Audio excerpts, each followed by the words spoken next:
नमस्कार और इस विश्लेषण में स्वागत है। आज हम देख रहे हैं हैरी पॉटर और चेंबर ऑफ सीक्रेट्स के वो शुरुआती हिस्से। हाँ बिल्कुल, जो हैरी की गर्मियों की छुट्टियों के बारे में है। हाँ, मतलब हॉगवर्ट्स में पहले साल के ठीक बाद वो वापस प्राइवेट ड्राइव पे है डर्सलीज के साथ। जी, और हमारे पास जो जानकारी है वो बताती है कि ये छुट्टियां उसके लिए काफी मुश्किल थी। बहुत अकेलापन था, तनाव था, और वो जादुई दुनिया से एकदम कट सा गया था, है ना? बिल्कुल।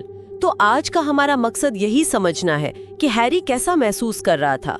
मतलब एक तरफ उसकी जादुई पहचान और दूसरी तरफ ये मगलू रिश्तेदार। हाँ, और ऊपर से दोस्तों की तरफ से कोई खबर नहीं। तो ये सब मिलकर उसे कितना अकेला महसूस करवा रहा होगा।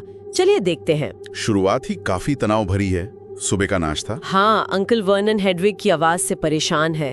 इस हफ्ते तीसरी बार उनका वो गुस्सा। हाँ, पर क्या ये सिर्फ उल्लू की आवाज थी या फिर हैरी से जुड़ी हर चीज जो जादुई है उसके लिए नफरत? मुझे लगता है ये नफरत ही है।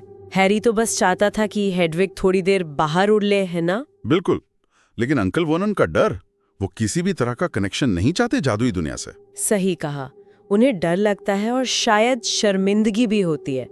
और इसी सीन में फिर डडली है। ओह हाँ, डडली। मुझे और बेकन चाहिए। हाँ, एकदम लालची, माँ बाप का बिगड़ा हुआ, हैरी से बिल्कुल उल्टा। और फिर वो पल आता है जब हैरी डडली को प्लीज कहने को कहता है और मजाक में उसे जादुई शब्द बोल देता है और बस हंगामा मच जाता है। हाँ, जैसे घर में कोई धमाका हो गया हो। डडली गिर पड़ता है, मिसेस डर्सली चीखती हैं। मिस्टर डर्सली का चेहरा लाल हो जाता है। मतलब जादू शब्द का जिक्र भी बर्दाश्त नहीं।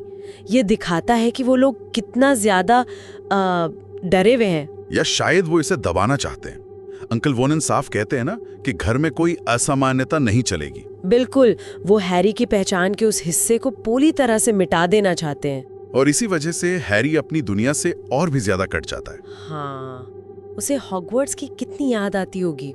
वो महल, दोस्त, रॉन, हर्माइनी, क्विडिच, हैग्रिड, वो सब कुछ जो उसे अपने जैसा महसूस कराता था। जी, हॉगवर्ट्स उसके लिए सिर्फ स्कूल नहीं था, वो जगह थी जहाँ वो फिट होता था, जहाँ उसे अपनाया गया था। और यहाँ उसका सारा जादुई सामान, वो किताबें, उसकी छड़ी, झाड़ू, सब सीढ़ियों के नीचे बंद। हाँ, अंकल वर्नन ने बंद कर दिया।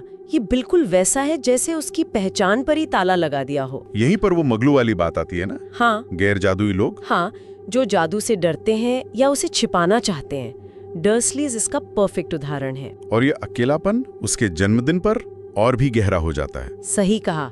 एक तरफ अंकल वर्नन की वो जरूरी डिनर पार्टी की तैयारी। हाँ, वो अमीर बिल्डर आने वाले थे। हाँ, और हैरी को कहा गया कि वो रास्ते से हट जाए। और किसी को याद भी नहीं कि उसका जन्मदिन है।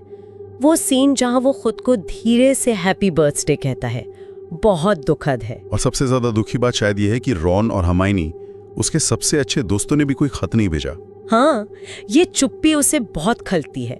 वो सोचता रहता है कि क्यों, क्या उन्हें उसकी याद नहीं आ रही या कोई और बात है? वो खुद भी खत भेजना चाहता है पर उसे डर है। कम उम्र में जादू के इस्तेमाल पर पाबंदी है। बिल्कुल, उसे डर है कि कहीं उसे हॉगवर्ट्स से निकाल ना दिया जाए।